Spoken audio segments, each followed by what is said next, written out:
With a yo-ho-ho, it's TaleOfTheToaster. Good to see you here at Let's Play Super Smash Bros. Brawl. Adventure Mode, the Subspace Emissary, very hard, 100% run, part 18. In the last video, the Isle of the Ancients went kablooey, but now we're staring at that same explosion, and now I can explain why the explosion needed to be so big. Obviously, the more bombs set off in one place, the bigger the explosion, and the Subspace Army needed to make an explosion so big it could fit one of these things through. The Subspace Gunship, which is absolutely titanic! And it has a very powerful cannon in the middle which can make other subspace explosions just by firing. It's even got crossfade, so that just shows how serious it is. Despite all the effort in development that's gone into it, it's still not got a shelter for its two pilots, Bowser and Ganondorf. But as you can expect, the pilots of the halberd are most displeased about this thing, and as you would expect, the Subspace Gunship tries to start shooting it down.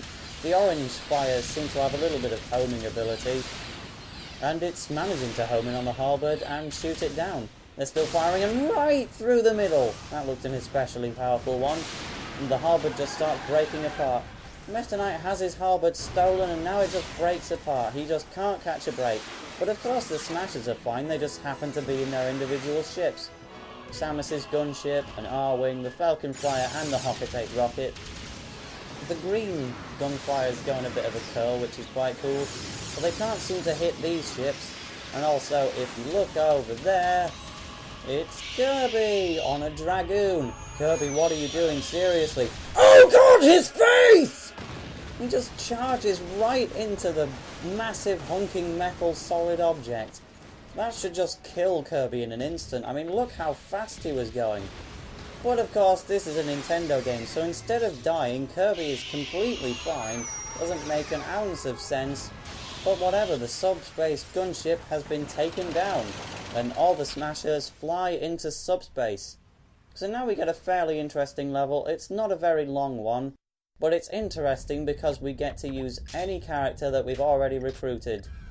So, as we haven't used this character yet, I'm going to be showing off Mr. Game & Watch. And for the last three, I'll just choose any. I suppose I'll go for Pit. I'll have Meta Knight, even though he's probably too sad to fight, seeing as he just lost his ship. And apparently I'm picking Kirby for the fourth one. So a little bit more to say about the Subspace Gunship. It was supposed to be mass-produced, but it's assumed that's the only one that ever got made, and we just broke it. And they were supposed to all be sent through that explosion, but instead it sent us into it. So, whatever works. This level is basically just ambush after ambush, with lots of auto-scrolling. Despite the really slow auto-scrolling, it's still not a long level, but it can be fairly difficult actually. There's lots of subspace generators, so lots of enemies to deal with. And there's a trophy of Wedding Bowser. Paper Bowser specifically, but the trophy's called Wedding Bowser. A little bit more I can say about the Subspace Gunship. A bit of trivia is that it's estimated to be the length of 10 Hyrule Temple stages, judging on the size of Ganondorf and Bowser, so that's an interesting statistic. But its trophy, it can be obtained by beating Boss Battles mode with 10 characters, and it's easily the most detailed trophy in the game. It still doesn't have every single detail, but it's so detailed the game will actually lag if you scroll into it too far sometimes. But it is a really good trophy. Got so much detail, and the Subspace Gunship is, in general, is a really good demonstration of what the Wii can do graphically. It may not be as good as its rivals, but that proves it can still output something good. So this ambush here, we need to defeat the 3 subspace generators. You don't have to defeat the enemies that come out of them, but it's obviously recommended because they do get in the way a lot. So we're relieved from auto-scrolling for a while, and then we're just chucked into an ambush with an Armank. Can I deal with it? Yes, I got rid of it before it retracted. That's very helpful, because otherwise it could be a big problem. Mr. Game & Watch's back air, it really does a lot of damage, and the neutral air, so that should help me get rid of these creeps pretty easily. And the big pyramids, yeah, I wasn't going to survive that. There's too many things hitting me at once.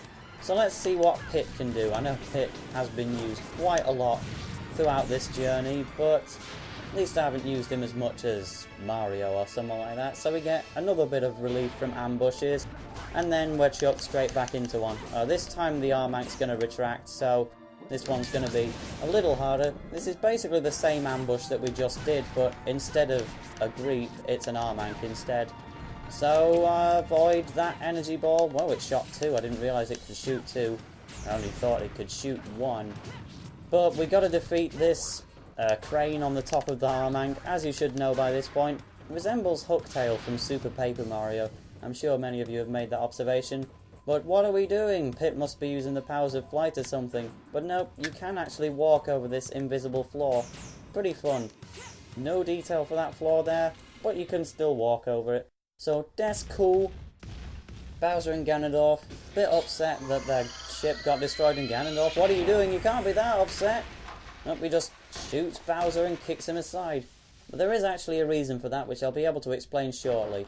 So Bowser, having defeated Bowser, Ganondorf shows himself to Master Hand. But is it me, or does Master Hand look a bit struggled? Well, that's because he's being bent by the Chains of Light, controlled by a character I've had to back off naming so many times. This is Tabuu, the ultimate evil and the front man of the Subspace Army. Ganondorf didn't know that Tabuu had been tricking him, so he charges for him, and also the trophy of Bowser is just gone now. But yeah, something to say about Ganondorf. When Master Hand was going around recruiting Smashers to wield the Dark Cannons, obviously he got Bowser, Wario and Ganondorf. While Bowser and Wario were pretty loyal, Ganondorf wasn't at all. In fact, he just went along with Master Hand's requests, only planning to usurp the power from him later.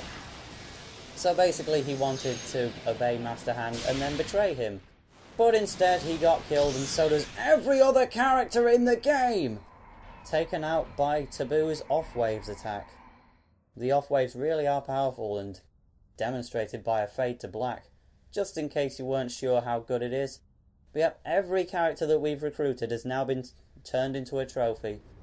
So then Tabuu starts collecting the data, I guess you could say, of all the levels we've played so far. You can see the mid-air stadium and the path to the ruins and the Isle of the Ancients. He forms it into a kind of neutron thing and makes a set of stairs for absolutely no one to use because he's kind of killed everyone. So we've got these trophies and stickers, but let me show you what happens when you save. You go to the sticker menu, and the only level we can go to now is Subspace. So I'll just have to cut out me scrolling down the save menu, cause spoilers. This is what happens when you save. Look at all those characters. Is it okay to save over this data? Sure. Gone. You just lose everything. But while this has been a pretty short video, I'm going to cut it off here because I want to do 2 levels in the next episode, which are both very related. So in this video, we basically lost everything we ever had, and we died. Somehow there will be a next episode though, so in it, we'll be doing Subspace one way or another. Bye for now.